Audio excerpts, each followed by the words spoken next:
I'm Patrick Gavin, POLITICO. It is now time to turn the table with the Sunday show host, as we do every Friday. This week's topics: the federal government is shut down. And Jacqueline, the Treasury Secretary for the Obama administration, is going to hit up all 5 Sunday talk shows to talk about the economy. Joining us to talk about that and more, CNN's Crowley and Fox News' Chris Wallace. Candy, what is your sort of best, latest guess on how long this federal shutdown might last? 2 weeks ago, I was talking to a very smart person who used to be in government, is now outside and running a think tank, and I said, what's going to happen here? And he said, what's going to happen is this will roll into the debt ceiling. So, he said, I don't think you will see an end to the government shutdown until mid-October or maybe a little later. I'm beginning to believe that may be correct, simply because when you look at the dynamics of what's going on inside the Republican caucus, I don't think they are there yet and ready to give anything up. And if you go outside and listen to the public words of Senator Reid and the president, there's no give there either. So this does seem to me that it's going to require a package that encompasses more than the CR, or a package that runs alongside the CR.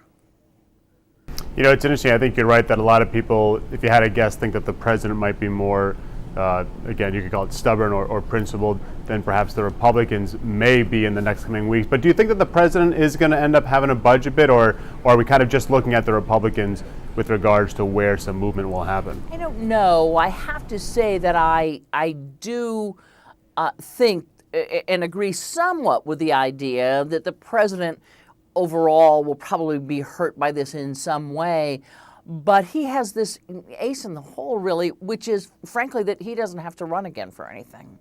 So it doesn't matter if they dip. It doesn't seem to weaken his hand on Capitol Hill because he has solid Democratic support at this point. And can you imagine, would there have been solid Democratic support for this CR, which they think completely underfunds things?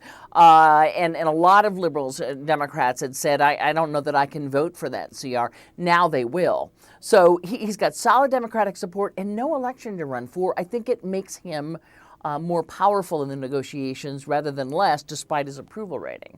Well, obviously, Treasury Secretary Jacqueline is doing all 5 Sunday shows this week. And how do you plan on addressing the state of the economy with them this Sunday? Well, if I told you that, I'd have to kill you and everybody who watches this tape. But, you know, that's obviously one of the questions. One of the other questions, though, is negotiation. You know, the White House keeps saying, the president says, this has never happened before. We've never had a negotiation on the debt limit. That's bull. I mean, it just isn't true. The Washington Post did a fact check, and they gave the president's statement 4 Pinocchios. They have had negotiations over the debt limit, sometimes on related budget issues, sometimes on completely unrelated issues for years. So, you know, and this ties into this question of what side has the greater heat. So, you know, yes, we'll certainly give the secretary an opportunity to talk about all the terrible things, and I'm not diminishing it. I think that there are terrible things that will happen if we go into default. But that doesn't answer the issue. It only tees up. So why don't both sides get together and make a deal?